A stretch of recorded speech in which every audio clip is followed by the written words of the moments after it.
le ciel qui lui dit, va et va-t'en d'ici, car Hérode devait te tuer. Il leur dit, allez dire à ce renard, voici que tu chasses les démons et accomplis des guérisons aujourd'hui et demain. Et le troisième jour, je suis consommé. Mais aujourd'hui et demain et le jour suivant, je dois poursuivre ma route. Car il ne convient pas qu'un prophète périsse hors de Jérusalem. Jérusalem, Jérusalem, toi qui tues les prophètes et la vie de ceux qui te sont envoyés. Combien de fois j'ai voulu rassembler tes enfants à la manière dont une poule rassemble sa poule sous ses ailes, et vous n'avez pas voulu. Voici que votre maison va vous être laissée. Oui, je le dis, vous ne me verrez plus jusqu'à ce qu'arrive le jour où vous direz, béni soit celui qui vient au nom du Seigneur. Gloire à toi, Seigneur.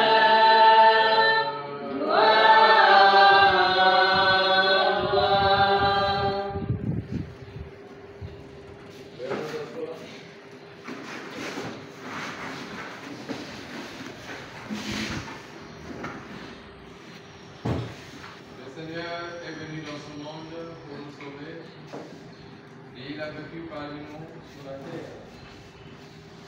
Il n'a jamais connu le péché, ce qu'il faisait c'était le bien. Dans le bien qu'il faisait, il chassait les démons, il guérissait les malades, il purifiait les lépreux et ressuscitait les morts. Mais le monde n'a pas été d'accord avec lui. Ainsi les pharisiens cherchaient à le détruire. Et pourtant les pharisiens, c'était des grands prêtres qui avaient la connaissance de la parole de Dieu. Ils avaient la parole, mais ils n'avaient pas l'Esprit Saint. Mais le Seigneur, quand il est venu, à côté de la parole, il avait le Saint-Esprit. C'est pourquoi il a fait opérer des miracles. Mais cela a suscité la jalousie, la haine même du peuple de Dieu, et jusqu'au point qu'ils ont établi un plan pour le détruire.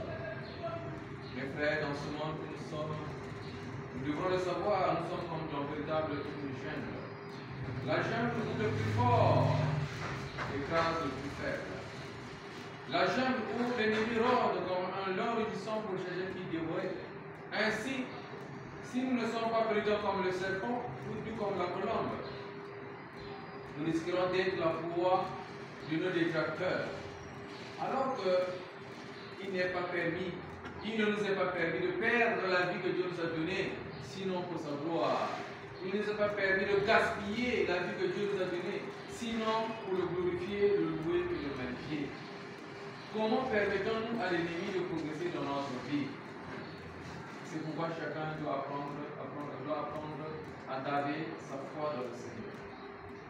Lutte avec ardeur pour que l'ennemi ne puisse pas progresser dans ta vie.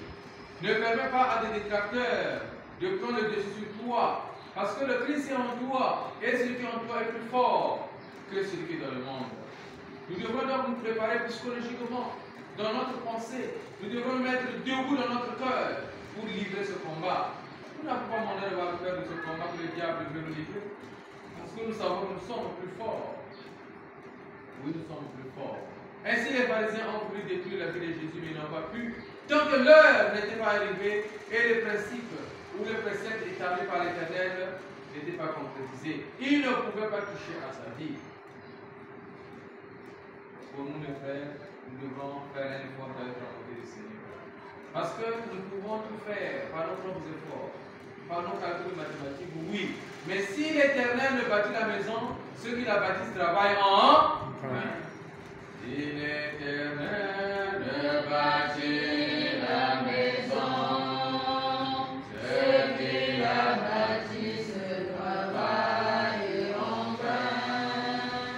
Si l'Éternel ne garde la vie, celui qui la garde veille en l'Éternel ne bâtit la maison, ce qu'il a bâti travaille en vain.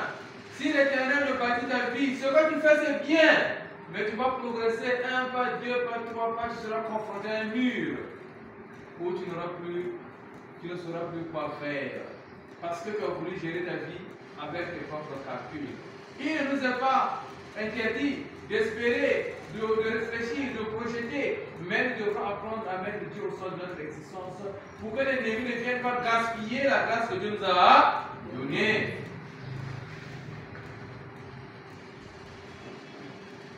L'ennemi ne vient pas pour tuer, égorger et détruire, dit le Seigneur, mais moi je suis venu donner la vie à mes brebis, qu'ils aient une vie en abondance. La vie que Dieu nous donne, ce n'est pas une vie simple comme toute autre vie, non, mais c'est une vie en abondance.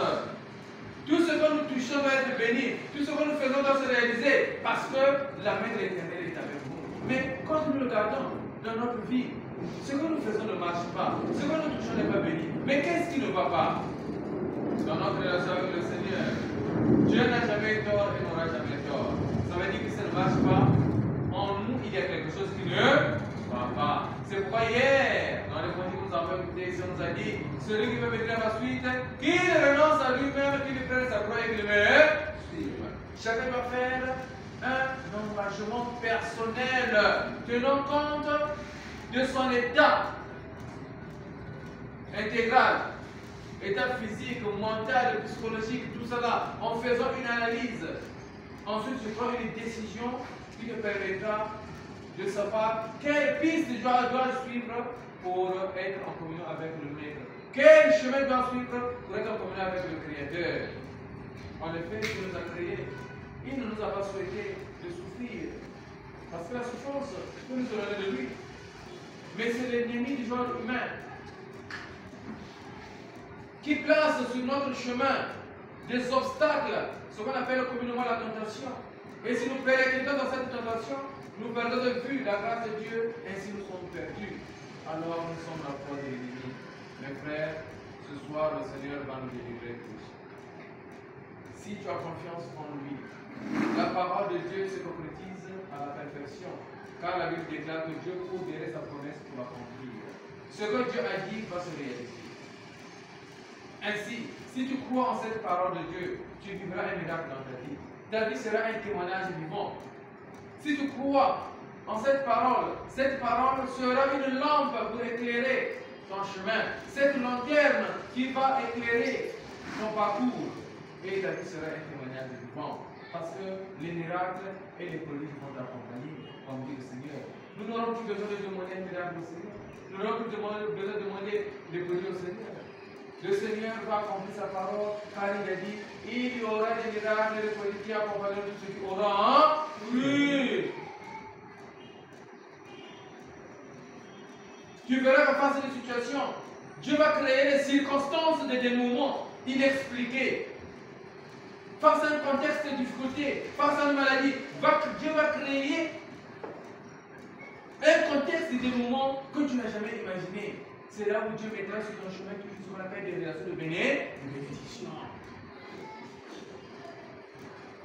Nous croyons en cela, mes frères, parce que Dieu nous a donné la nature pour gérer cette nature, pour contrôler, dominer, que ce soit sur le plan physique ou sur le plan spirituel.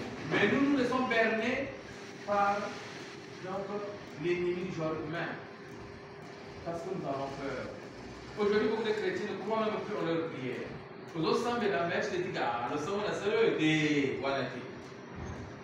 Alors que la Bible dit invoque pour moi, je te répondrai.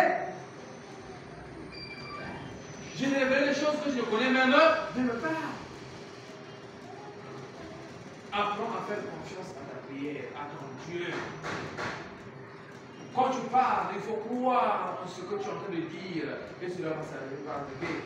Le Seigneur nous a donné une formule simple. Si nous apprenons cette formule, nous vivrons toujours des miracles et des prodiges. Il dit ceci, quand vous pouvez demander quelque chose, faites comme si vous l'avez reçu, vous verrez ça accomplir.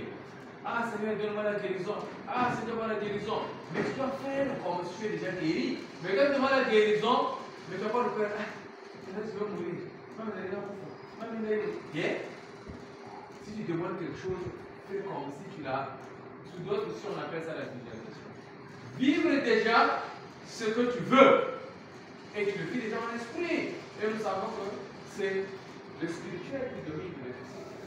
Ainsi, le corps se soumettra au même chemin pour l'accomplissement et en toute la pensée et les développer. C'est pourquoi mes frères de chacun en ce moment se rentre dans son cœur pour un tout simple problème de notre Seigneur. Que notre Seigneur vous visite, qu'il nous délivre. N'aie pas peur, le corps seulement. Ne pense pas que Dieu t'a abandonné. Ne pense pas que Dieu t'a oublié. Oui, il nous arrive dans la vie des moments sombres où les forces sont contraires. Et comme autrefois l'apôtre Pierre, quand la tempête s'est soulevée, alors il a eu peur et il a fait son pensée. Seigneur, aide-moi, et Seigneur, rassure. Nous aussi, nous arrivons des moments comme ça. Mais ne perdons pas la foi, mes frères. Parce que ce qui perd la foi est perdu. Ne perdons pas la foi. Parce que c'est par la foi que nous aurons la force, le courage et l'énergie pour continuer ce chemin. Oui, mes frères. C'est une chance pour nous de prier et d'être ce soir dans cette église. Parce que ce n'est pas n'importe quelle église. Mais que cette présence nous soit profitable. Parce que le Seigneur est présent devant toi. Il a dit dans sa parole, lorsque 2 ou 3 personnes s'assemblent sur la terre pour me demander quelque chose, je le ferai. Nous sommes rassemblés, nous sommes unis. Nous voulons que les malades soient guéris. Ceux qui sont bloqués soient débloqués. Ceux qui n'ont pas de travail aient le travail. Ceux qui sont en difficulté puissent cesser. Mais si nous sommes en communion, avec la même énergie, avec un amour profond et réel, mes frères, Dieu va agir. Comme ce que je disais à l'époque, oui, nous serons un chambou, nos papas. Là où il y a l'amour et l'humilité ou la miséricorde, Dieu est toujours présent. Permettons que Dieu puisse être présent dans notre vie. Que ce soit dans nos foyers. Aujourd'hui, nous voyons beaucoup de foyers qui sont en difficulté. Parce qu'il y a toujours la discorde. Il n'y a jamais une entente. Quand peut-être par exemple 16 heures devant ensemble, on a bakala, 20 heures de cas, mais il n'y a jamais une entente. Mais comment allez-vous progresser? Et quand il y a des disputes, ça veut dire que ça crée des inimitiés. Personne ne souhaite plus la bénédiction de l'autre. Quand on te m'a dit, ah, moi j'ai eu un jean là, vraiment, je vais empocher pas 1,5 million. Déjà, on va dire, ah, moi c'est dans mon affaire. Tu bloques déjà. Donc, parfois, les blocages se construisent, même dans les églises. Il suffit qu'il y ait un dit, ah, alléluia, amen. Avec un petit bout, moi, quand je vois dans ce qu'on a là, quand on va 2 millions, le monde s'embrille, le bagage va calmer. Donc, parfois, nous avons, vous dites, papa, mais non, c'est pas ça. Nous devons être unis, comprendre que Dieu veut nous sauver. Mais nous devons être forts lorsque nous avançons dans la même vision. Nous devons avoir l'amour et la sincérité. Aujourd'hui, quand les pharisiens ont vu Jésus opérer des miracles, mais s'ils étaient sincères avec Dieu, avec eux-mêmes, mais ils allaient récupérer cette grâce-là. Ils disent, oh, mais nous sommes des enfants, Pétérès d'abord, chasse un peu les témoins. Ça serait sujet de joie. Mais ils fomentent, parce que chacun veut être le premier, chacun veut être le chef, chacun veut être le patron, chacun veut être... Non, ça ne peut pas se faire. Dieu a établi les choses à sa façon et à sa manière. Et à chacun, il a donné une grâce spécifique. Si nous acceptons la grâce et la version des autres, nous aussi nous serons bénis. Mais les pharisiens n'ont pas accepté cette grâce. C'est pourquoi, mes frères, ce soir, nous allons demander au Seigneur de nous aider et de nous bénir. Que chacun puisse entrer maintenant dans son cœur pour trouver la miséricorde du Seigneur. Nous allons plus prier pour vous ce soir, pour que le Seigneur vous accorde la grâce que vous recherchez. 3 jours durant, nous sommes ici pour la connaissance secrète. Nous devrons prier. La semaine prochaine, on va encore prier. 3 jours, la semaine, on va encore prier. Parce que nous n'avons pas de solution.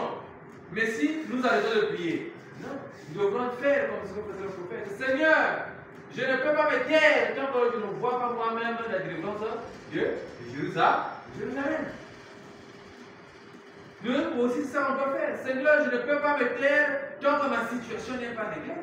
Je ne peux pas me taire tant que je n'ai pas la délivrance. Je ne peux pas me taire. Mais nous, qu'est-ce que nous faisons? Nous prions par intermittence. On prie aujourd'hui.